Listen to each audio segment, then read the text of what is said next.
जय हिंद, नमस्कार। स्वागत है आप सभी का ऊंची उड़ान की सफलता सीरीज में। तो अभी हम लोग स्टार्ट कर चुके हैं बिहार एसएससी का सेट नंबर 37 का मैथ और साइंस वाला पोर्शन। इससे पहले आदित्य सर और सुमित सर ने आपको जीके जीएस कवर करा दिया होगा। और यदि आप किसी भी बिहार एसएससी के एग्ज़ाम की तैयारी कर रहे हैं, चाहे वो परिचारी हो, इंटर लेवल हो या सीजीएल लेवल हो, तो उसके लिए ये वाला सेट 150 क्वेश्चन का बहुत ही महत्वपूर्ण हो जाता है, क्योंकि इसमें हम लोग मॉडरेट और हार्ड क्वेश्चन को कवर किए हुए हैं, जो आपके फाइनल एग्जाम में सिलेक्शन कराने का सबसे शानदार माध्यम हो सकता है। तो चलिए हम लोग शुरू करते हैं साइंस वाला क्वेश्चन। निम्नलिखित में से किस दर्पण का उपयोग वाहनों के हेडलाइट के रूप में किया जाता है? तो वाहन के हेडलाइट के रूप में हम लोग किसका प्रयोग करते हैं? तो अवतल दर्पण के। वाहन जो होते हैं, कार, बस, इसके लिए हेडलाइट में जो हालांकि दर्पण प्रयोग होता है वो होता है अवतल दर्पण। ठीक है, ये प्रकाश को समानांतर और सीधा यानी लंबे दूरी तक प्रकाश को बनाए रखने में मदद करता है। ठीक है, इसीलिए इसका प्रयोग किया जाता है। साथ ही में दाढ़ी बनाना हो, दाढ़ी जो बनाया जाता है उसमें भी इसी का प्रयोग किया जाता है। दोहरा उत्तल दर्पण का प्रयोग कहाँ किया जाता है? तो इसका प्रयोग मुख्य तौर पे चश्मे का जो लेंस होता है, चश्मे का लेंस, ठीक है, चश्मे का लेंस जो होता है वहाँ पे इसका प्रयोग किया जाता है। और साथ में बात करें समतल दर्पण का, तो समतल दर्पण का तो चेहरा देखने के लिए प्रयोग किया जाता है। चेहरा देखना हो। उत्तल दर्पण का तो साइड मिरर जो होता है, साइड मिरर, गाड़ी के पीछे का दृश्य देखने के लिए साइड मिरर में जो प्रयोग में लाते हैं वहाँ पे उत्तल दर्पण का प्रयोग होता है। लेकिन यहाँ पे क्या है? हेडलाइट। तो हेडलाइट में क्या हो जाता है? अवतल दर्पण। अवतल दर्पण। आगे की बात कर लें हम लोग, आगे क्या कह रहा है? तो आंख में प्रकाश कीड़े बाहरी पारदर्शी संरचना के माध्यम से, बाहरी पारदर्शी संरचना के माध्यम से आंख के सामने स्थित डॉट डॉट से प्रवेश करती हैं। तो आंख का जो बाहरी पारदर्शी संरचना होता है ना, सबसे बाहर वाला, उसे हम लोग कहते हैं कॉर्निया। ठीक है, और कॉर्निया के माध्यम से, ठीक है, सामने से प्रकाश प्रवेश करता है आंखों में। ये हमारा सही ऑप्शन क्या हो जाएगा? कॉर्निया हो जाएगा। लेंस क्या करता है? प्रकाश को केंद्रित करता है, हालांकि हमारे आंखों में प्रकाश को केंद्रित करने का काम करता है। और साथ में आयरिस जो होता है, हमारे आंख का जो काला वाला हिस्सा होता है, ये बड़ा वाला काला नहीं, उसके अंदर एक छोटा काला होता है, वो होता है। ऑप्टिकल तंत्रिका का क्या काम है? तो ऑप्टिकल तंत्रिका का मुख्य काम जो है वो है मस्तिष्क से आंख का कनेक्शन बनाए रखना। आगे देखते हैं 53। विस्तार के कारण, डॉट डॉट विस्तार के कारण एफिल टावर गर्मियों में अधिक लंबा हो जाता है। तो एफिल टावर, पेरिस फ्रांस का एफिल टावर जो है वो बना है लोहे का, ठीक है, लोहा का बना है।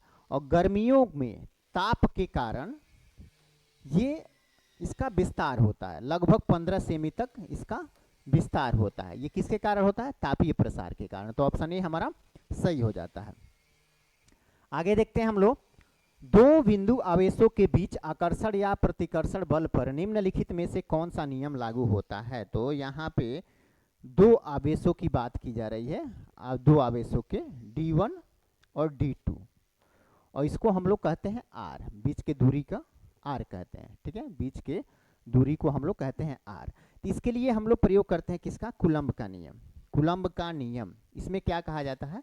इसमें F बराबर होता है K यानी कूलम्ब, उसके बाद D1 D2 बटे ये R जो रहता है इसका स्क्वायर हो जाता है, ये हो जाता है कूलम्ब का नियम।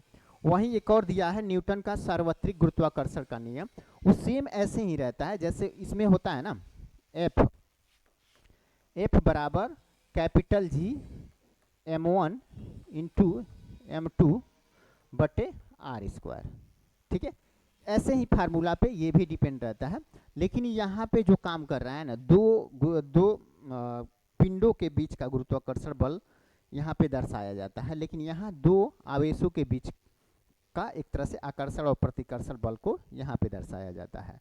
तो दोनों में फार्मूला सेम ही टाइप का प्रयोग होता है, बस यहाँ पे मास है और यहाँ पे आवेश है, त्रिज्या दोनों में है। यहाँ पे कूलम्ब है, यहाँ पे सार्वत्रिक गुरुत्वाकर्षण है। तो ये हमारा सी सही हो जाता है। न्यूटन की गति का नियम तो हालांकि 3 प्रकार का है।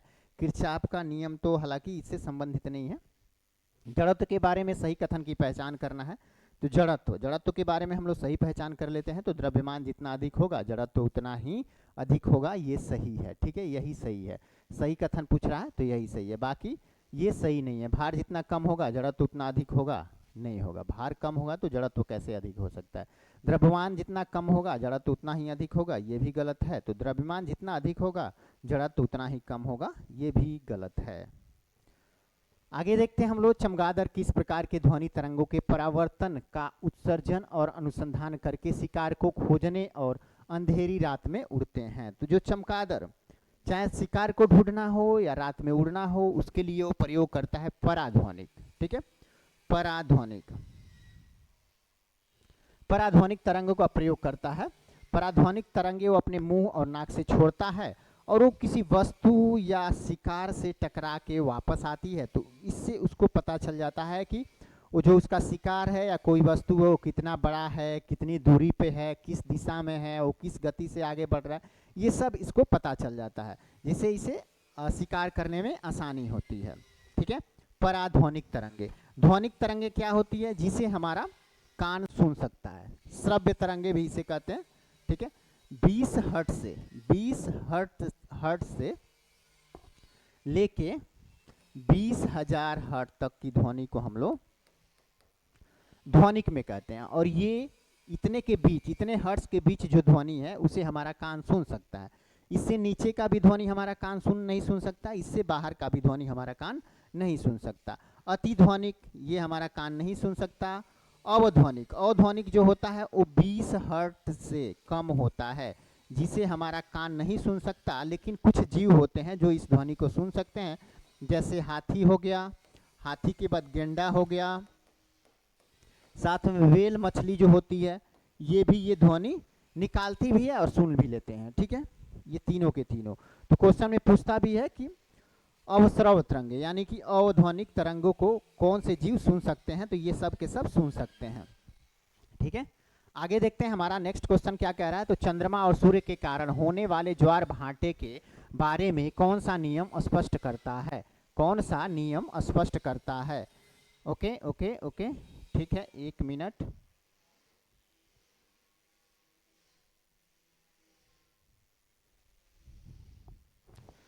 चलिए हम लोग देख लेते हैं चंद्रमा और सूर्य के कारण, चंद्रमा और सूर्य के कारण होने वाले ज्वार भाटे के बारे में कौन सा नियम स्पष्ट करता है। तो ये हो जाता है गुरुत्वाकर्षण का नियम। ठीक है, चंद्रमा और सूर्य के गुरुत्वाकर्षण के कारण ही क्या होता है, तो ज्वार भाटा आता है, ज्वार भाटा आता है। परावर्तन का नियम तो हालांकि ध्वनि या प्रकाश को किसी वस्तु से टकरा के वापस आने की घटना को कहते हैं। जड़त्व का नियम तो स्थिरता के लिए जिम्मेदार है। वहीं अपवर्तन तो हालांकि सघन माध्यम से जब विरल माध्यम या विरल माध्यम से सघन माध्यम में प्रकाश जाती है तो उसका दिशा चेंज होने से संबंधित है अपवर्तन का नियम। आगे की बात करते हैं हम लोग। तो वायुमंडल की कौन सी परत रेडियो तरंगों का संचारण करती है, रेडियो तरंगों का संचारण करती है। तो रेडियो तरंगों का संचारण जो करती है, ठीक है, रेडियो तरंगों का वो होता है आयन मंडल। ठीक है, आयन मंडल, आयन मंडल में रेडियो तरंगों का संचार होता है। जो हम लोग रेडियो चलाते हैं तो उसका जो स्टेशन लगा रहता है वो इसी मंडल में लगा रहता है। समताप मंडल, यहाँ पे वायुयान चलाया जाता है, जहाज जो होता है वायुयान हो गया। और साथ में जो भी हालांकि यहाँ पे ओजोन परत होती हैं, ओजोन परत वो इसी मंडल में होती हैं। ओजोन परत जो यूवी किरणों को पृथ्वी पे आने से रुकती हैं। क्षोभ मंडल में तो मौसमी संबंधी घटनाएं होती हैं, बादल लगना, बारिश होना, ये सब इसी मंडल में होता है, मौसमी संबंधी घटनाएं। और साथ में आयन मंडल की बात करें तो यहाँ पे रेडियो तरंगों का हालांकि संचारण यहीं से होता है। ओजोन मंडल जो है ये ओजोन मंडल समताप मंडल का ही एक हिस्सा हो जाता है। आगे की बात कर लें हम लोग तो फास्फोरस की परमाणु संरचना क्या है, फास्फोरस की परमाणुकता संरचना क्या है। तो फास्फोरस को हम लोग कैसे लिखते हैं, P4, यानी 4 परमाणु मिलके फास्फोरस का निर्माण करते हैं, तो ये चतुष्परमाणुक हो जाता है। ठीक है, द्विपरमाणुकता, दी यानी 2 परमाणु से जो बने होते हैं वो कौन से हो जाते हैं, तो नाइट्रोजन हो जाते हैं, हाइड्रोजन हो जाते हैं, ये 2 परमाणुकता होते हैं। एकल परमाणुकता क्या हो जाते हैं, तो हीलियम हो जाएगा, नियॉन हो जाएगा, ये सब के सब क्या है, तो एकल परमाणुकता है। ठीक है, और बहुपरमाणुकता क्या है, तो जैसे कि एक आता है ये तो जैसे P8 करके, ठीक है, फास्फोरस, फास्फोरस करके या कुछ और आता है, मतलब 4-5 से अधिक जो भी परमाणु मिलके बने हैं, 5 से अधिक लगभग, तो उनको हम लोग बहुपरमाणुकता कहते हैं, यानी बहुत सारे परमाणु से मिलके बने रहते हैं, उन्हें बहुपरमाणुकता कहते हैं। आगे हम लोग देखते हैं धातु, डॉट डॉट धातु का वह गुण, डॉट डॉट धातु का वह गुण जिसके कारण उन्हें खींचकर पतले तार बनाए जा सकते हैं। तो पतला तार यहाँ बनाने की बात की जा रही है, तो तन्यता के कारण होता है। तन्यता वाला गुण जो होता है वही धातुओं को खींचने में मदद करता है। आघात वर्धनीयता थोड़ा इससे अलग है। आघात वर्धनीयता में पीट पीट कर क्या बनाया जाता है, चादर। चादर मान लीजिए सोना का ही पीट के कोई भी एक तरह से आभूषण बनाया जाता है, तो पीटने के बाद वो चादर जैसे फैलता है। तो यहाँ पूछता है सोना में कौन सा गुण पाया जाता है, तो सोना में आघात वर्धनीयता गुण पाया जाता है। उस पर आघात मारिएगा तो बढ़ेगा, यानी चादर की तरह फैलेगा। आगे हम लोग देखते हैं निम्नलिखित में से कौन सा सही सुमेलित नहीं है। यहाँ पे सही सुमेलित नहीं है वो पूछ रहा है। तो टमाटर में पाया जाने वाला अम्ल फार्मिक अम्ल, टमाटर में पाए जाने वाला अम्ल फार्मिक अम्ल नहीं होता। फार्मिक अम्ल जो चींटियाँ होती हैं, चींटी, उसके डंक में, चींटी के डंक में, चींटी जब काटती है तो विष विष आता है हमारा वो जगह, तो फार्मिक अम्ल के कारण विष विष आता है। लेकिन टमाटर में जो पाया जाता है वो होता है ऑक्जेलिक अम्ल, ठीक है, ऑक्जेलिक अम्ल, ऑक्जेलिक अम्ल पाया जाता है टमाटर में। और वही बात कर लें संतरे में पाए जाने वाला अम्ल, तो साइट्रिक अम्ल है ही। साइट्रिक अम्ल संतरा और नींबू दोनों में पाया जाता है। अंगूर में पाए जाने वाला अम्ल टार्टरिक अम्ल है ही। टार्टरिक अम्ल अंगूर के साथ साथ इमली में भी पाया जाता है। बासी मक्खन में पाए जाने वाला अम्ल ब्यूटेरिक अम्ल है ही, ठीक है। तो ये सही है, लेकिन ये नहीं है। ये टमाटर में फार्मिक अम्ल नहीं पाया जाता है, ऑक्जेलिक अम्ल पाया जाता है। फार्मिक अम्ल कहाँ पाया जाता है, तो चींटी के डंक में। आगे देखते हैं अम्ल और क्षार के बीच लवण और जल प्रदान करने की अभिक्रिया को क्या कहा जाता है, ठीक है। अम्ल और क्षार दोनों को अगर हम बराबर मात्रा में क्रिया कराते, अभिक्रिया कराते हैं, तो उदासीन हो जाता है, ठीक है, उदासीन हो जाता है, उदासीन।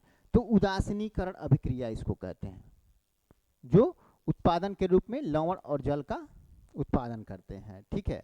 तो यही हो जाता है उदासीनीकरण। संयोजन अभिक्रिया में दो परमाणु मिलके एक उत्पाद बनाते हैं, कोई भी दो कारक मिलके एक उत्पाद बनाते हैं। विस्थापन में एक जगह से दूसरी जगह विस्थापित होते हैं। और अपघटन अभिक्रिया में क्या होता है, तो एक कारक टूट के 2-3 उत्पाद बना सकता है। ये सब हो जाता है।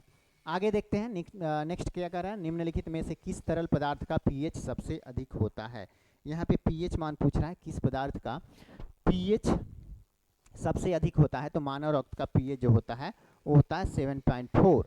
मिल्क ऑफ मैग्नीशिया का होता है 10.5। नींबू का होता है 2.2 और संतरे का होता है 3.5 के आसपास, ठीक है।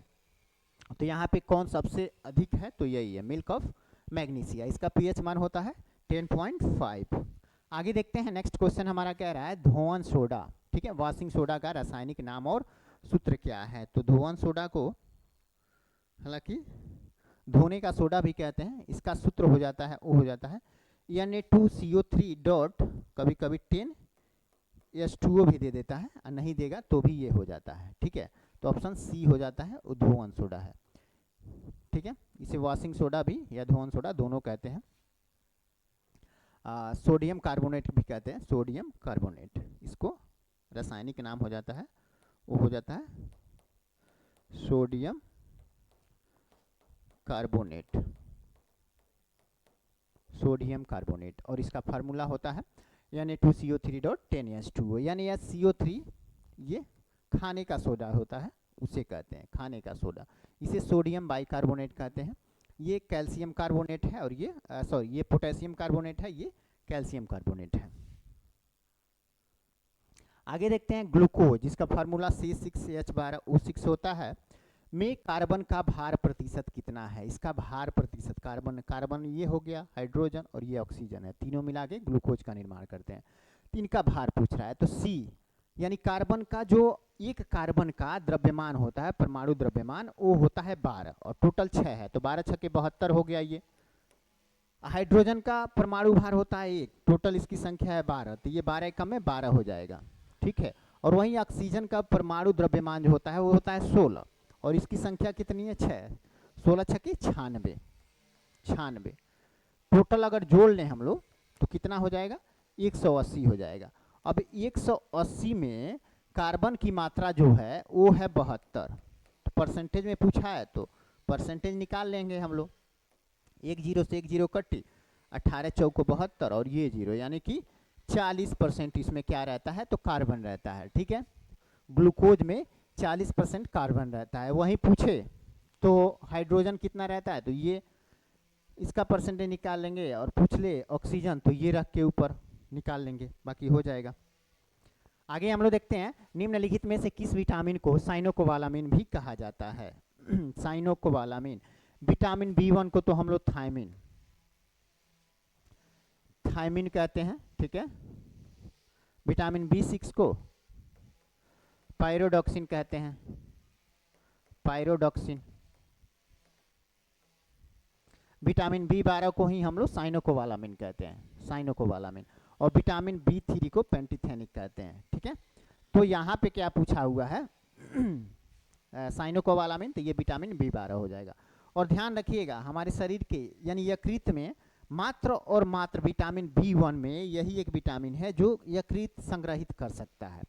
नहीं तो आपको पता होगा कि विटामिन B और C जल में घुलनशील होते हैं, और जो जल में घुलनशील होगा तो हमारे शरीर में भैया 70+ % पानीय है, 71% पानीय है ना, तो पानी के माध्यम से निकल जाएगा, ठीक है। तो मात्र और मात्र यही एक विटामिन है जो मतलब विटामिन में बी में विटामिन B कई प्रकार के होते हैं, 7-8 प्रकार के, तो उसमें से मात्र और मात्र यही है जो यकृत में संग्रहित हो सकता है, हमारे शरीर में संग्रहित इकट्ठा होके रहता है।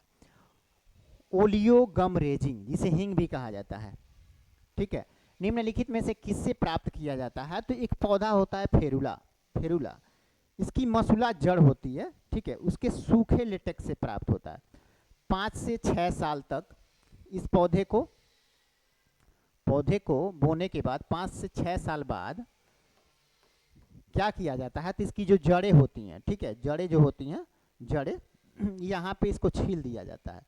ये छीलने के बाद कुछ दिन तक छोड़ दिया जाता है, और इसमें से जो दूध निकलता है मतलब इसका लसा निकलता है, उस लसे को कुछ दिन तक छोड़ देने के बाद सूख जाता है, तो उसी से हमारा प्राप्त होता है क्या हींग, हींग तो होता है फेरुला, फेरुला की मसूल जड़ से मसूल जड़ के सूखे लेटेक्स से प्राप्त होता है हींग। तो ये हमारा सही ऑप्शन हो जाता है।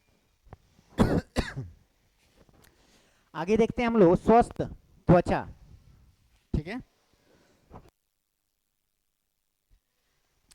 स्वस्थ त्वचा और दांतों के लिए कौन सा अमीनो एसिड आवश्यक है। स्वस्थ त्वचा और दांतों के लिए कौन सा अमीनो एसिड आवश्यक है, क्योंकि यह दांतों के इनेमल, कोलेजन और इलास्टिन का एक घटक होता है, तो ये हो जाता है थ्रेओनिन, थ्रेओनिन, ठीक है, थ्रेओनिन, ये हमारा सही ऑप्शन हो जाएगा। इलास्टिन और कोलेजन तो ये प्रोटीन हो जाते हैं, ठीक है, इसके निर्माण में भी इसका हालांकि बहुत अहम भूमिका रहता है थ्रेओनिन का। फसल उत्पादन के लिए पौधे और मृदा विज्ञान के अनुप्रयोग को डॉट डॉट के नाम से जाना जाता है, तो यहाँ पौधे और मृदा विज्ञान के अनुप्रयोग को हम लोग कृषि विज्ञान के रूप में जानते हैं, बहुत आसान है। और घास को एग्रोस्टोनोमी कहते हैं, और बायोफाइटा तो हालांकि इसके अंतर्गत आते हैं। एटोनोमी क्या होता है, शरीर की आंतरिक संरचना को एटोनोमी कहा जाता है। आगे की बात कर लें तो रमा एक लड़की है जो लघु मसूरिका यानी छोटी माता, जिसको हम लोग चिकन पॉक्स यानी 3 नामों से जानते हैं, लघु मसूरिका, छोटी माता या चिकन पॉक्स, ठीक है, से पीड़ित है। यह किस प्रकार की बीमारी है, तो ये वायरस से होने वाला बीमारी है, वायरस जनित बीमारी है, ठीक है। शरीर पे लाल लाल धब्बे पड़ जाते हैं, लोग गांव में तो लोग कहते हैं कि माता जी निकल गई हैं, माता जी आ गई हैं इसके ऊपर, लेकिन ये होता है वायरस के कारण। वायरस, इसके लिए वेरिसेला वेरिसेला वायरस जिम्मेदार होता है, वेरिसेला वायरस जिम्मेदार होता है। तो जब ये हो जाए छोटी माता तो इसी का वैक्सीन लेना चाहिए, ठीक है। अच्छे डॉक्टर से सलाह लेके वेरिसेला वैक्सीन लगवा लेना चाहिए, वो सही हो जाते हैं। आगे देख लेते हैं, जीवित प्राणियों में निषेचन के दौरान नर और मादा युग्मकों का संलयन एक कोशिका बनाने के लिए होता है, जिसे कहा जाता है। तो जो मादा का अंडाणु होता है उसे हम लोग कहते हैं डिम्ब युग्मक, ठीक है। इसे मादा युग्मक या अंडाणु कहते हैं। और स्पर्म जो होता है वो पुरुष युग्मक होता है, और ये दोनों मिलके बनाते हैं जाइगोट, ठीक है, जाइगोट, जिसे युग्मनज भी कहते हैं, युग्मनज, जाइगोट, ठीक है, युग्मनज जिसे कहते हैं। तो मादा का अंडा पुरुष का स्पर्म दोनों मिलके क्या बनाते हैं, युग्मनज। तो एक कोशिका मात्र बनता है, एक कोशिका, दोनों के युग में से एक कोशिका बनता है। तो ये तो हो जाता है पहला चरण, ये पहला चरण होता है, ठीक है। और दूसरा चरण हो जाता है भ्रूण, इसी से भ्रूण का निर्माण होता है। दूसरा चरण में आता है भ्रूण। आगे देख लेते हैं, किस कोशिका सिद्धांत ने सिद्ध किया कि लिपिड की अर्धद्रव्य प्रकृति समग्र द्विपरत के भीतर प्रोटीन के पार्श्व संचलन को सक्षम बनाती हैं। तो ये क्या हो जाती हैं, द्रव मोजाइक मॉडल, ठीक है, द्रव मोजाइक मॉडल कोशिका में, ठीक है, एक पारदर्शी, हालांकि मोजाइक होता है, एक तरह से कहें तो परत होता है, पारदर्शी परत, जो इसी मॉडल पे आधारित है। तो कोशिका के अंदर कोई वस्तु जाएगा तो जाने का निर्धारण यही करता है कि कौन सी वस्तु कोशिका में जाएगी, कौन सी आएगी। तो एक तरह से द्रव मोजाइक मॉडल उससे संबंधित है। कान के पर्दे के किसी भी तरह कान के पर्दे क्या दिया है, तो कान के पर्दे के किसी भी तरह दाब को बराबर करने में डॉट सहायता करता है। वो होता है यूस्टेकियन नलिका, जो हमारे गर्दन और कान को जोड़ने वाला जो हिस्सा होता है, मध्य वाला हिस्सा, वही होता है, ठीक है। तो ये कान के पर्दे के किसी भी तरह का दाब को बराबर करने में सहायता करता है। मतलब इस पर दाब पड़ता है या चोट पड़ता है तो उससे ज़्यादा नुकसान नहीं पहुंचता है, वो इसी के कारण होता है, यूस्टेकियन नलिका के कारण। और ये दोनों तो हालांकि छोटी हड्डियां हैं, मैलियस और निहाई, ये कान की छोटी हड्डी हो जाती है, छोटी हड्डी हो जाती है। और ये कड़वर्ती तंत्रिका जो है ये मस्तिष्क से कान को जोड़े रखती है। लसिका सफेद रक्त कोशिकाओं से बना लसिका जो होता है सफेद रक्त कणिकाओं से बना एक हल्का स्पष्ट तरल पदार्थ है, जो रक्त में हानिकारक डॉट पर हमला करता है। तो रक्त में हानिकारक बैक्टीरिया जो होती है उन पे हमला करता है, ठीक है। डब्ल्यूबीसी से बना होता है, ठीक है, जो जीवाणु पे हमला करता है। अब देख लेते हैं HTML का पूर्ण रूप क्या है। HTML ये कंप्यूटर से संबंधित है। तो HTML का फुल फॉर्म होता है hyper text markup language, hyper text markup language, ये इसका फुल फॉर्म होता है। कई बार HTTP पूछ लेता है, तो HTTP क्या होता है, हाइपर टेक्स्ट ट्रांसफर प्रोटोकॉल, लेकिन यहाँ HTML है तो हाइपर टेक्स्ट मार्कअप लैंग्वेज हो जाता है। आगे देख लेते हैं मैथमेटिक्स। अब हम लोग मैथमेटिक्स कवर करने वाले हैं, ठीक है। तो चलिए मैथमेटिक्स हम लोग देख लेते हैं, इसमें क्या कह रहा है।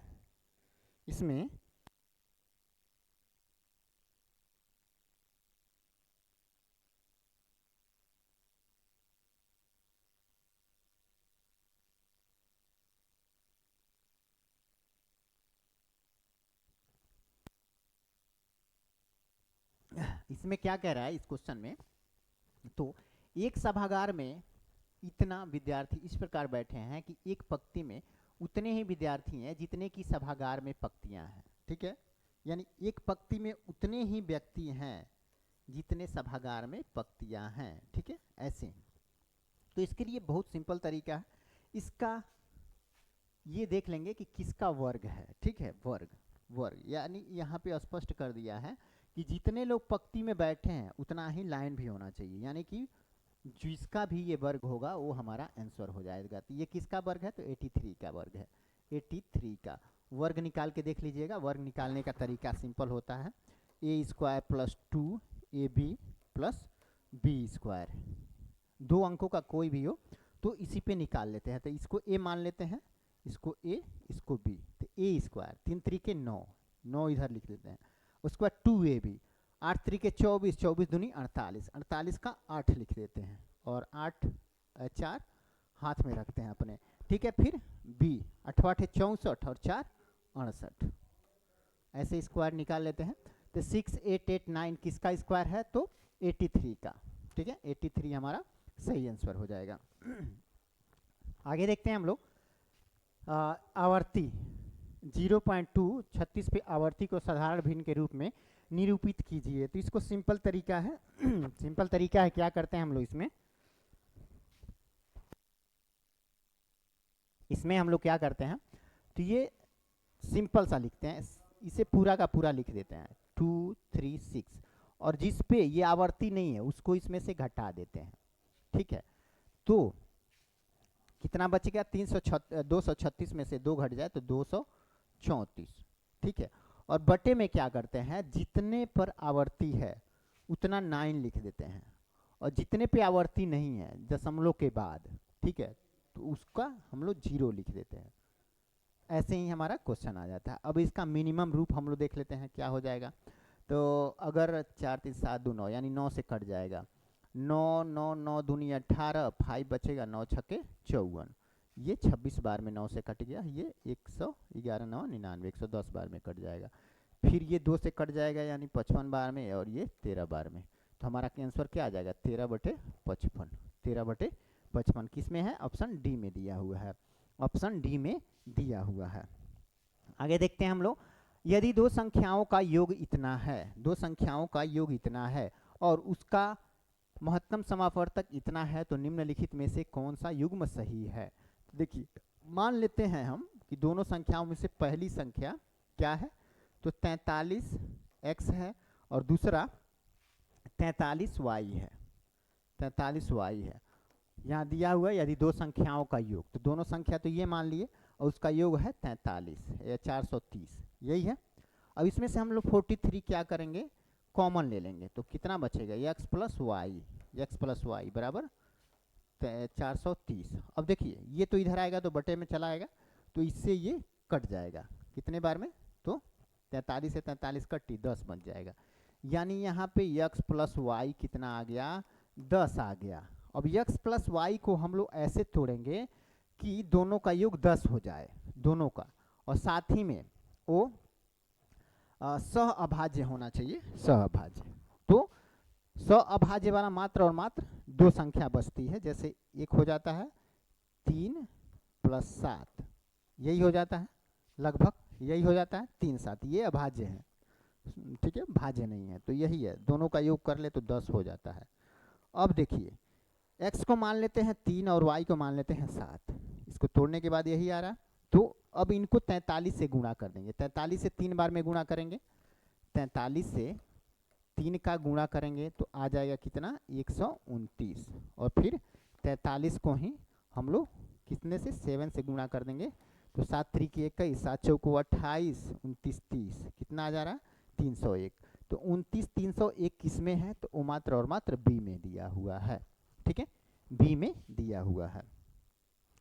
आगे देखते हैं हम लोग, दो संख्याओं का अनुपात इतना है, ठीक है, 5:8। यदि पहली संख्या में 40% की वृद्धि की जाती है और दूसरी संख्या में 15% की कमी की जाती है, तो नया अनुपात क्या होगा?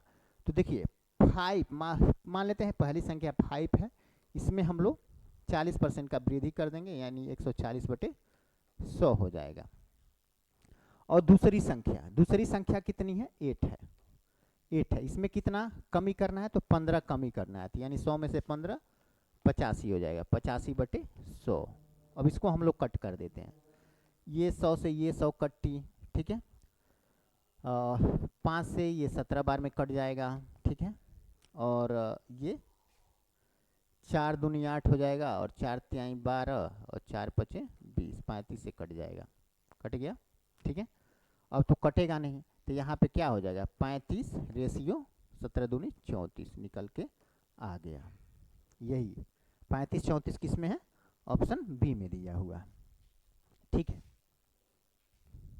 आगे देख लेते हैं। महल में 40 व्यक्ति हैं, महल में 40 व्यक्ति हैं, यदि प्रत्येक व्यक्ति हर दूसरे व्यक्ति से हाथ मिलाता है तो हाथ मिलाने की कुल संख्या कितनी होगी। तो इस पे सिंपल फार्मूला का प्रयोग कर लेते हैं। ठीक है, क्या करते हैं, x कोष्टक में x माइनस 1/2। ठीक है, 40 को x मान लेते हैं, तो 40 में से एक घट जाए 39, अब बटे 2 दिया हुआ है, कट जाएगा। ठीक है, ये 20 बार में 39 दूनी 78, और एक जीरो है यानी कि 780 बार हाथ मिलाना होगा दोनों को। ठीक है, सिंपल रख दीजिएगा इस पे, x इंटू x माइनस 1/2 कर दीजिएगा, आ जाएगा। आगे देखते हैं। रवि ने 50,000 का निवेश करके एक व्यवसाय शुरू करता है। ठीक है, 6 महीने बाद राजू उसके साथ जुड़ गया और 1 लाख रुपए की राशि निवेश कर दिया। ठीक है, रवि के निवेश करने के एक वर्ष में उन्होंने इतने का लाभ कमाया। लाभ में राजू का हिस्सा क्या है, तो देखिए रवि 50,000 इन्वेस्ट करता है, 50,000। ठीक है, 12 महीने के लिए, क्योंकि एक साल में 12 महीना होता है। अब वहीं देख लें, वहीं तो 1 लाख इन्वेस्ट किया जाता है, किसके द्वारा, 1 लाख यहाँ पे राजू के द्वारा। तो राजू के द्वारा 1 लाख और रवि के द्वारा 50,000। ठीक है, 1 लाख रुपया ये कितने दिन के लिए इन्वेस्ट करता है, 6 महीने के लिए। 6 महीने के लिए, क्योंकि एक साल में तो इतना ब्याजे मिल गया और 6 महीना बाद ये निवेश किया था। तो अब देखिए, जिस रेशियो में और टाइम और मनी का रेशियो जो इनके साथ है, उसी अनुपात में पैसे को भी बांटा जाता है। ठीक है, इसको कट कर लेते हैं। 1 2 3 4 से 4 गो जीरो ये कट्टी, 5 से ये 2 बार में। ठीक है, 6 दूनी 12 और यहाँ पे भी 12, यानी इससे ये सफ़ा कट गया। यानी एक एक रेशियो में बांट लेना है, यानी आधा आधा पैसा दोनों को बांट लेना है। ठीक है, दोनों को। तो 63,000 आधा आधा दोनों को बांटेगा तो कितना आ जाएगा, तो 31,500 रुपया। ठीक है, 31 दूनी 62 और 5 500 हज़ार, यानी 63 हो ही ज़्यादा है। आगे देखते हैं हम लोग। नेक्स्ट क्वेश्चन, एक भिन्न का अंश हर से एक कम है। ठीक है, भिन्न में ऊपर वाले को हम लोग कहते हैं अंश और नीचे वाले को कहते हैं हम लोग हर। ठीक है, तो एक भिन्न में अंश हर से एक कम है। अंश जो है ना वो हर से एक कम है। यदि अंश को हम x मानते हैं तो हर क्या हो जाएगा, x + 1, तब ये तो होगा अंश जो है हर से एक कम है।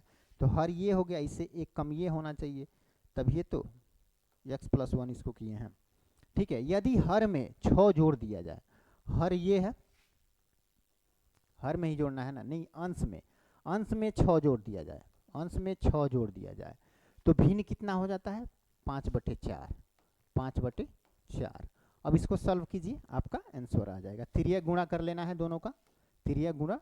तो 4 से इसमें गुणा करेंगे तो 4x + 24 इक्वल टू x, 1 से 5 में गुणा करेंगे तो 5। ठीक है, अब देखिए x इधर आ गया। ठीक है, x इधर आ गया।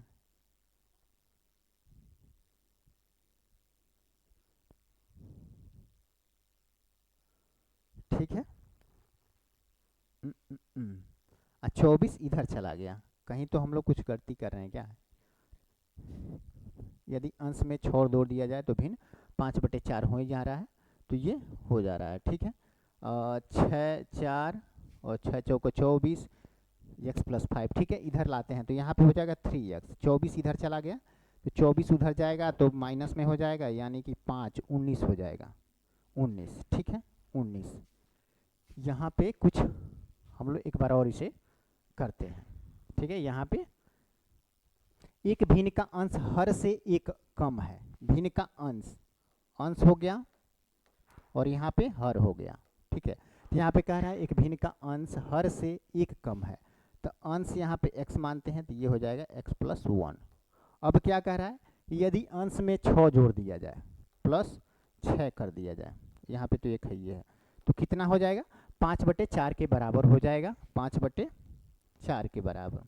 अब इसे कर लेते हैं, ठीक है। 4x प्लस 6 चौको 24, इधर हो जाएगा 5x। ओ हम लोग 5x यहाँ पे था, हम केवल x लिख रहे थे, प्लस 5 हो जाएगा, ऐसे हो जाएगा, ठीक है, ऐसे। अब देखिए अब क्या करेंगे, 4 को उधर भेजेंगे तो 5x में से घट जाएगा तो x हो जाएगा इधर, और 5 को इधर लाएंगे तो यहाँ पे माइनस हो जाएगा, यानी 24 में से 5 घट जाएगा तो बचेगा 19, यानी x का वैल्यू निकल के आया 19, ठीक है। तो x का वैल्यू यदि 19 निकल के आया तो शुरू में अंश कितना था, x था, तो x के जगह पे लिख देंगे अंश के जगह पे, और ये एक अधिक था, यानी कि 19 1 20, यहाँ पे 20 हो जाएगा। तो 19/20 किस में है, ऑप्शन बी में दिया हुआ है, ठीक है, ऑप्शन बी में दिया हुआ है। आगे देखते हैं हम लोग, आगे हम लोग कर लेते हैं कि एक व्यापारी 52 रुपये प्रति किलो के भाव वाले एक किस्म के 20 किलोग्राम चावल को 36 रुपये प्रति किलोग्राम के भाव वाले एक अन्य किस्म के 60 किलोग्राम चावल में मिलाता है। यदि वह मिश्रण चावल को 44 रुपये प्रति किलोग्राम के भाव पर बेचता है तो उसका प्रतिशत लाभ क्या होगा। देखिए 52 रुपये प्रति किलो वाला 20 किलो चावल, तो 52 गुणे 20 कितना हो जाएगा, तो 52 दूनी 104, यानी कि इतना रुपया इन्वेस्ट कर दिया इसमें।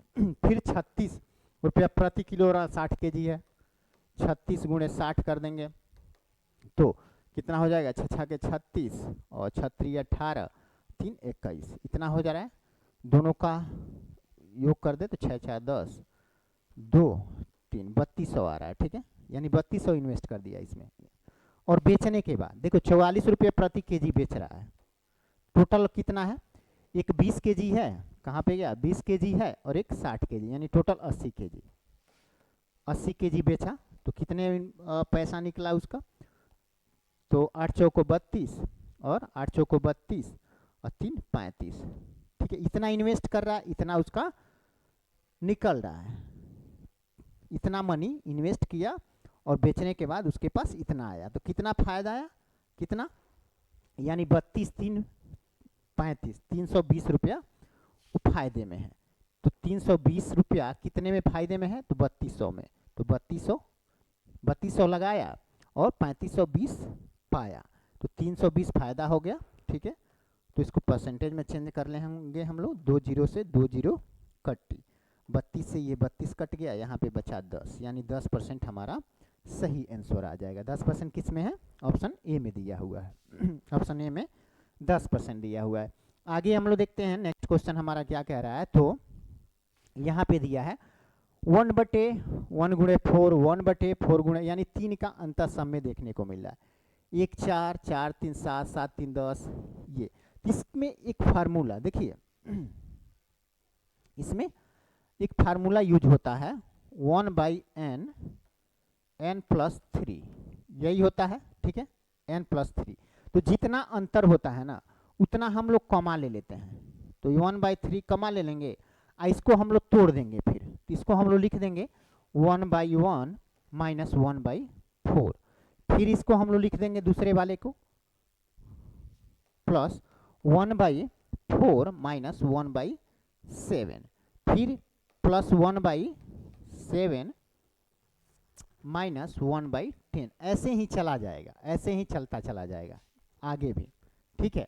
तो अगर इस तरह से देखें तो 1/4 से 1/4 खत्म, माइनस से प्लस वाला खत्म, माइनस 1/7 से प्लस 1/7 खत्म, वैसे ही माइनस 1/10 से प्लस 1/10 खत्म, ऐसे हो जाता है, ठीक है। आप लोग को एक चीज़ यहाँ पे कन्फ्यूजन करेगा कि सर हम 1/1 गुणे 4 को अगर 1/1 प्लस माइनस 1/4 में तोड़ेंगे तो इतना कैसे आएगा, तो देख लीजिए, देख लीजिए, अब इसको इसमें से घटा देते हैं, ठीक है, इसको 1 में से घटा देते हैं, 1 में से, तो कितना आएगा 3/4 आएगा। हम यहाँ पे 1/3 कॉमन लिए हैं, तो 1/3 से इसमें जो कॉमन लिए हैं गुणा भी तो होगा, तो ये 3 से कट गया, यानी 1/4 आएगा यहाँ पे, अब वही तो है 1/4, सो सेम वैसे ही इसमें भी होगा, ये भी सॉल्व करने के बाद यही आएगा, ठीक है। तो ये केवल कंफ्यूजन दूर करने के लिए था। अब देखिए इतना अगर समझ में आ गया हो तो सब काटते काटते चले जाएंगे तो लास्ट में क्या बचेगा, लास्ट में मात्र बचेगा 1/3 और यहाँ पे 1 माइनस 1/50, क्योंकि लास्ट में 50 ही दिया हुआ है, यही बचेगा, यही। ठीक है, अब इसको हम लोग सॉल्व कर लेंगे। तो 50 से कम में 50 माइनस 1 यानी कि 1/3 गुणे क्या होगा 49/50। ठीक है, तो 50 थी यहाँ 150 यानी कि 49/150 हमारा आंसर आ जाता है। 49/150 आंसर किस में है, तो ऑप्शन सी में दिया हुआ है। आगे हम लोग देखते हैं नेक्स्ट क्वेश्चन हमारा क्या कह रहा है। तो नेक्स्ट क्वेश्चन कह रहा है प्रकाश और विनेश एक निश्चित कार्य को क्रमशः 12 दिन में 14 दिन में पूरा कर सकते हैं। उन्होंने एक साथ कार्य करना प्रारंभ किया और 3 दिन बाद विनेश ने कार्य छोड़ दिया। बचे हुए कार्य को प्रकाश कितने दिन में पूरा कर पाएगा, बचे हुए कार्य को। ठीक है, जो बचा हुआ कार्य है उसको प्रकाश कितने दिन में पूरा कर रहा है। और देखो यहाँ पे विनेश 14 दिन में कर पा रहा है लेकिन 3 दिन किया है।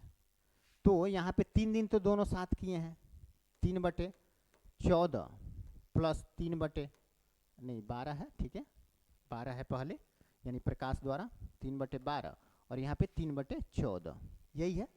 तो ये 3 दिन दोनों साथ किए हैं, उसके बाद से केवल प्रकाश अकेले काम किया है, उसको हम लोग x मान लेंगे।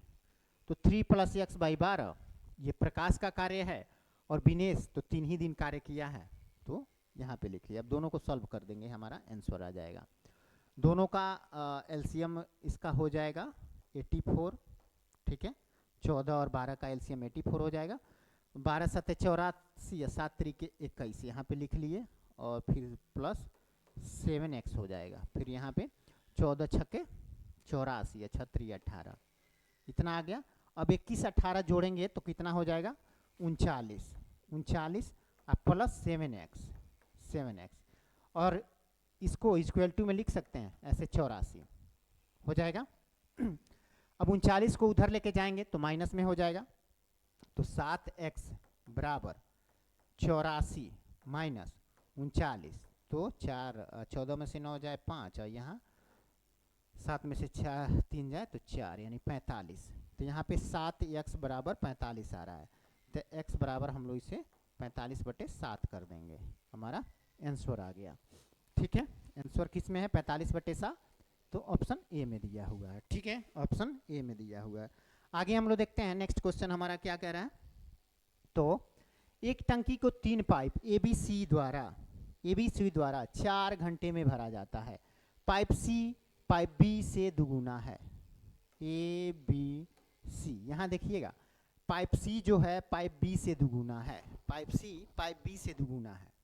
ठीक है, पाइप सी पाइप बी से दुगुना है, दुगुना तेज है, और पाइप बी पाइप ए से दुगुना है, पाइप बी जो है ए से दुगुना है। तो ये इसको x मान लेंगे तो ये 2x हो जाएगा। ठीक है, और इसके दुगुना ये है तो ये 4x हो जाएगा। ठीक है, क्योंकि पाइप यहाँ पे दिया है पाइप सी पाइप बी से दुगुना है, तो पाइप सी जो है पाइप बी से दुगुना और पाइप बी पाइप ए से दुगुना। तो इन लोगों की कार्य क्षमता जो है ना इतना ही है, 1 2 4 के अनुपात में, 4 के अनुपात में। अब सबकी कार्य क्षमता जोड़ दे तो हो जाएगा 7x।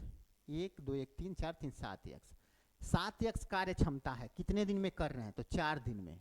तो टोटल क्षमता हो जाएगी 7 चौको 28x।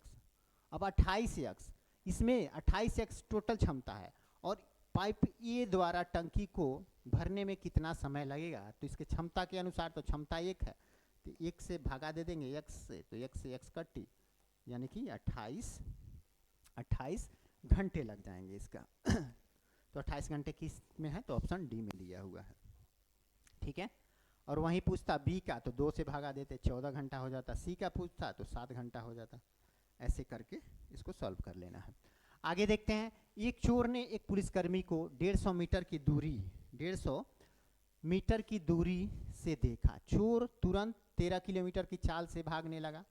चोर वो 13 km/h की स्पीड से भाग रहा है और पुलिसकर्मी जो है वो 14, जो पुलिस है वो 14 kmph के स्पीड से चल रहा है। दोनों में अंतर देखें तो 1 किलोमीटर का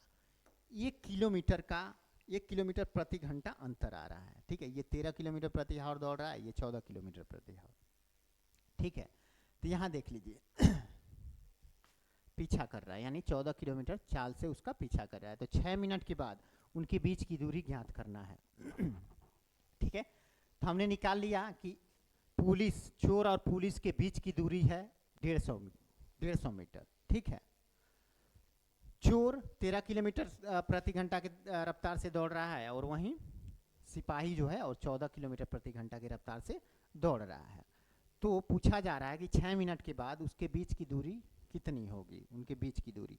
तो देखिए 1 किलोमीटर तेजी से भाग रहा है पुलिस, तो 1 किलोमीटर में 1000 मीटर होता है और 1 घंटा में 60 मिनट होता है। तो 60 मिनट में पुलिस 1000 मीटर आगे उससे हो जाएगा।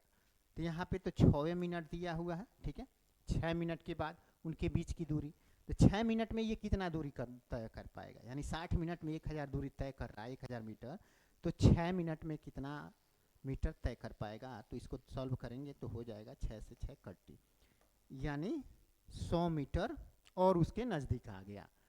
टोटल दूरी है 150 और उसमें से 100 घटा दिए, 100 नज़दीक आ गया तो 100 घट गया, तो 50 मीटर तो डिफरेंट रह जाएगा दोनों के बीच।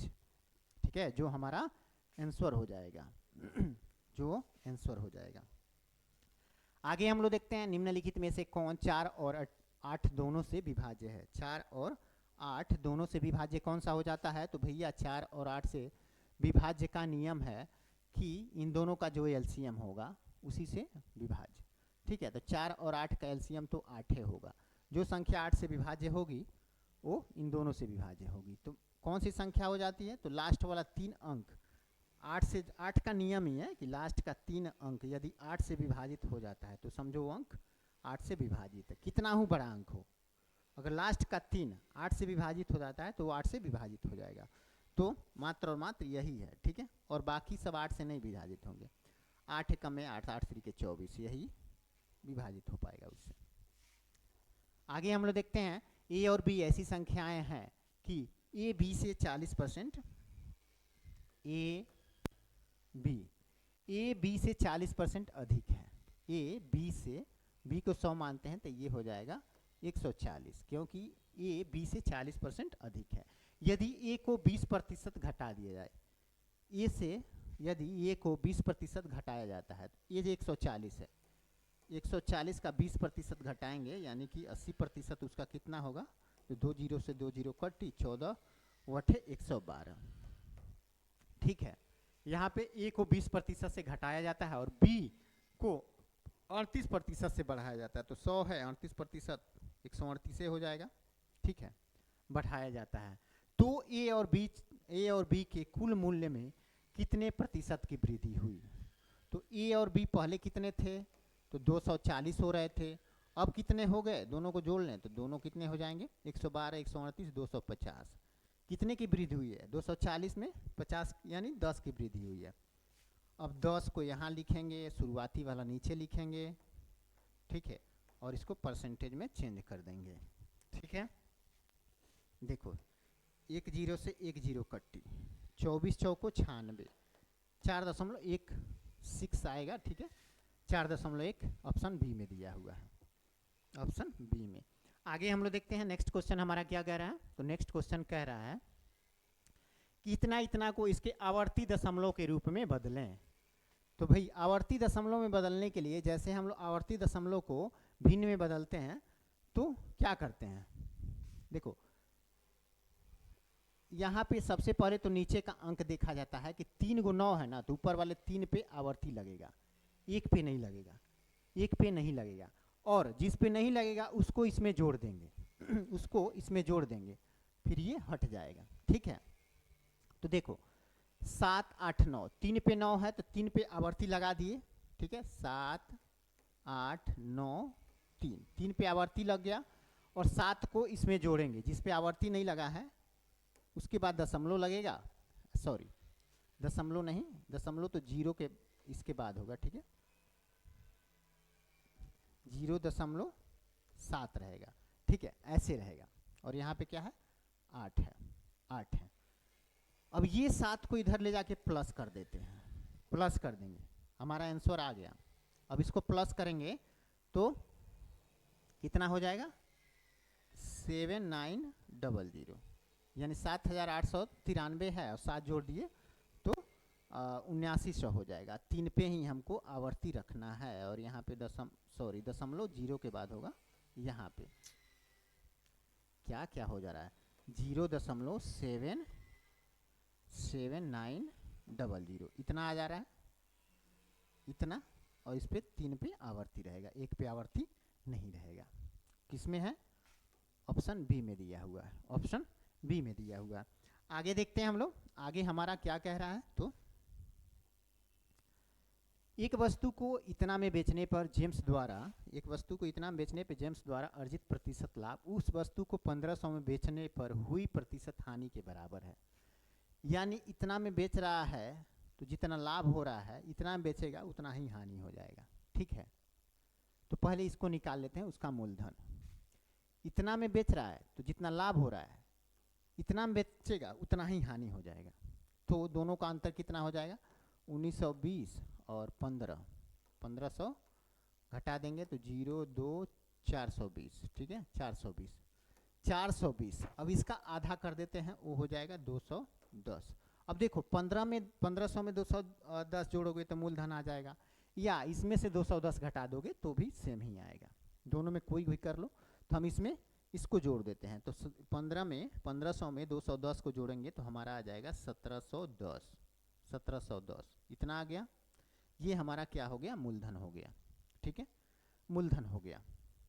अब यहाँ क्या कह रहा है, यदि वह 10% लाभ अर्जित करना चाहता है तो उसे उस वस्तु को किस विक्रय मूल्य पर बेचना होगा। इसका 10% लाभ यानी कि 110 हो जाएगा, 2 जीरो से 2 जीरो कट्टी। अब इसका गुणा कर लेते हैं, 11 कम 11, 11 7 77, 1 78, और 11 कम 11 और 7 18, इतना हो जाएगा। इतना किस में है, ऑप्शन सी में दिया हुआ है, ऑप्शन सी में। चलिए आगे देखते हैं, 92 नंबर क्वेश्चन हमारा क्या कह रहा है।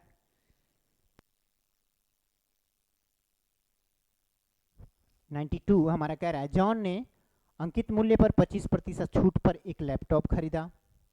यदि उसने लैपटॉप के लिए इतना रुपये का भुगतान किया तो उसका अंकित मूल्य क्या है। अंकित मूल्य को मान लेते हैं x, इस पे 25% छूट दिया यानी कि 75% पर खरीदा, तो कितने रुपये पड़ा, 28,473।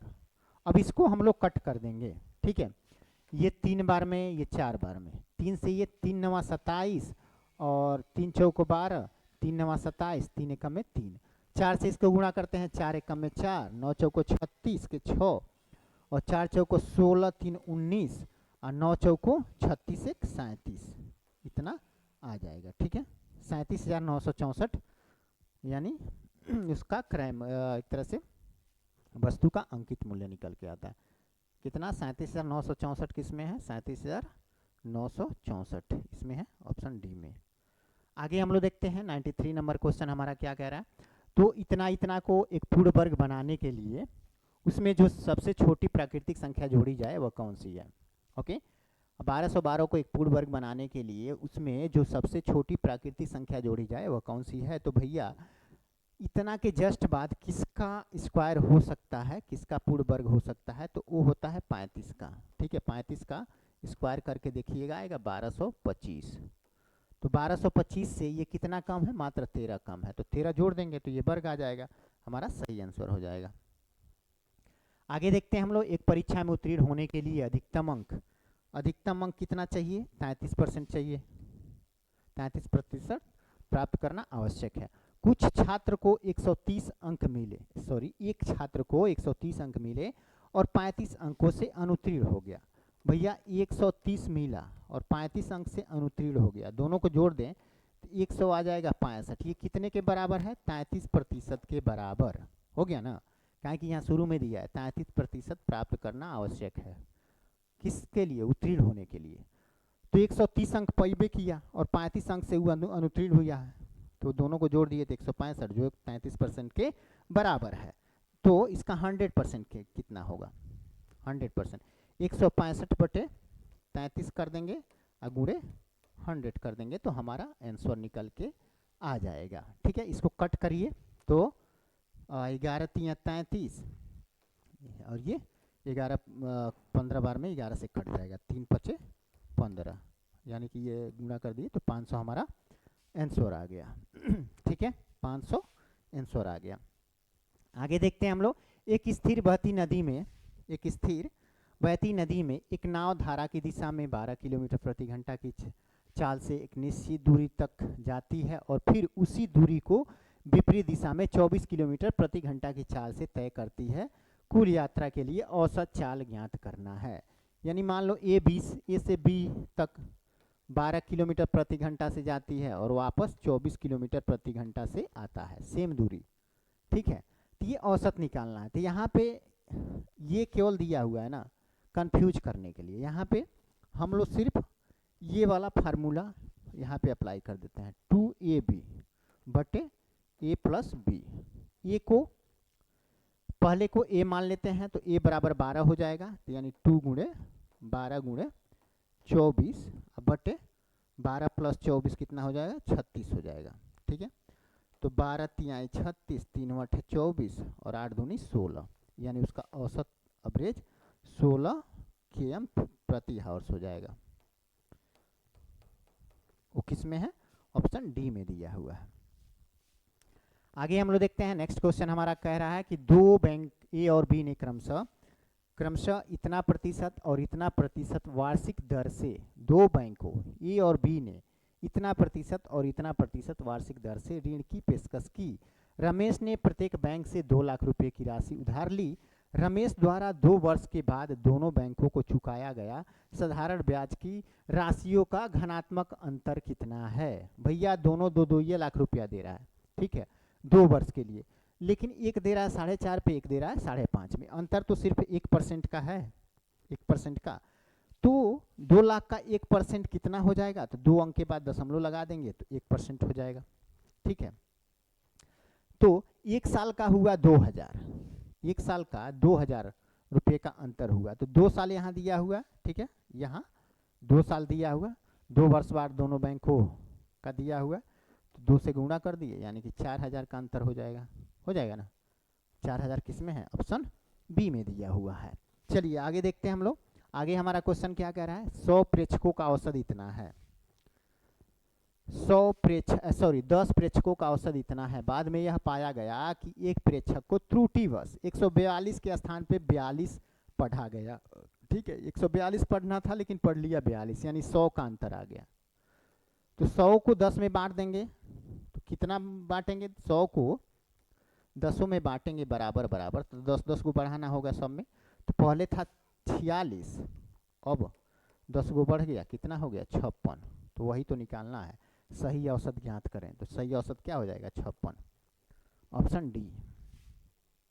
आगे देखते हैं हम लोग, एक व्यक्ति ने क्रमशः 2 में 3 सेव, 2 रुपये में 3 सेव और 1 प्रति सेव, यानी 1 रुपये में 1 सेव की दर से सेव की 2 किस्में खरीदी। यदि उसने प्रत्येक किस्म के सेव समान संख्या, ठीक है, समान संख्या में खरीदे और फिर सभी सेवों को 1 रुपया प्रति सेव की दर से बेचा तो उसे प्राप्त प्रतिशत लाभ ज्ञात कीजिए।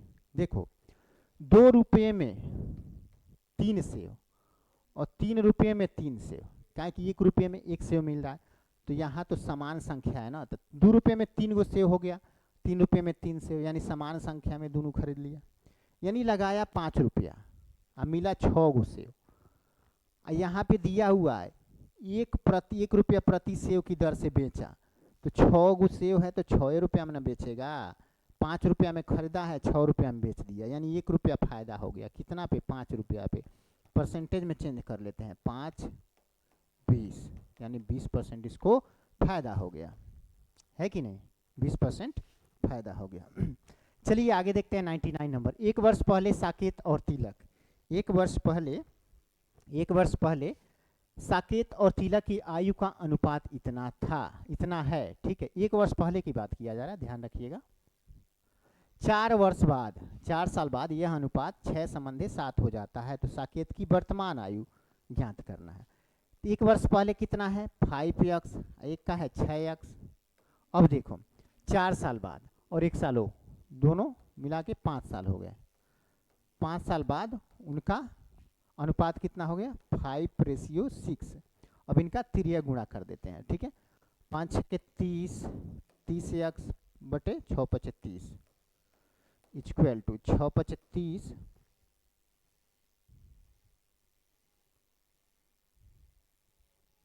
कुछ यहाँ पे हो रहा है क्या, हम बार बार गलती कर दे रहे हैं, ठीक है। यहाँ पे लास्ट में 6:7 है, ठीक है, 6:7 है। 7×5 = 35x हो जाएगा, ठीक है, 7×5 और यहाँ पे 6 के 36x और प्लस 6×30। अब 35x इधर आएगा तो 36x में से घट जाएगा, तो यानी बचेगा x, और 30x इधर जाएगा तो माइनस हो जाएगा, तो 35 में से 30 घटा देंगे तो बचेगा 5, यानी x का वैल्यू कितना आ गया 5, ठीक है 5। अब देखो 1 वर्ष पहले साकेत और तिलक की आयु का अनुपात कितना था 5 और 6, तो हम लोग क्या माने थे 5x और 6x। तो साकेत पहला वाला ही साकेत है, तो 5 से इसमें गुणा कर दिए, x का वैल्यू जो निकाले हैं, तो 25 वर्ष। 25 वर्ष उम्र कब थी उसकी 1 वर्ष पहले, लेकिन यहाँ क्या पूछ रहा है वर्तमान में, तो वर्तमान में एक और जोड़ देंगे, यानी कि 26 वर्ष हो जाएगा। कहाँ गया ऑप्शन सी में गया, ठीक है। आगे देखते हैं हम लोग, नेक्स्ट क्वेश्चन हमारा क्या कह रहा है, लास्ट हो गया, हाँ चलो लास्ट क्वेश्चन हमारा क्या कह रहा है, तो यदि कोई धन चक्रवृद्धि ब्याज की दर से 10 वर्ष में स्वयं का दोगुना हो जाता है, तो उसी दर से वह कितने वर्ष में स्वयं का 16 गुना हो जाएगा। तो देखो 10 वर्ष में दोगुना हो रहा है, फिर 10 वर्ष में दोगुना होगा यानी 4 गुना हो जाएगा, फिर 10 वर्ष में दोगुना होगा यानी कि 8 गुना, फिर 10 वर्ष में दोगुना यानी कि 16 गुना। 10 वर्ष में दोगुना होता जा रहा है, पहले 10 वर्ष में दोगुना हुआ, फिर 2 से दोगुना 4, 4 दूनी 8, 8 दूनी 16, यानी कि टोटल कितना साल लगा 10, 20, 30, 40 साल, ठीक है 40 साल। ऑप्शन सी सही हो जाएगा, ऑप्शन सी सही हो जाएगा। इस तरह से मैथ और साइंस का हमारा डिस्कशन समाप्त होता है। अगर आप लोग को वीडियो अच्छा लगे तो लाइक ज़रूर करना, चैनल को सब्सक्राइब जरूर कीजिए। मिलते हैं नेक्स्ट टॉपिक, इसके बाद जस्ट रीजनिंग आने वाला है वहाँ पे, तब तक के लिए सभी को टाटा बाय बाय।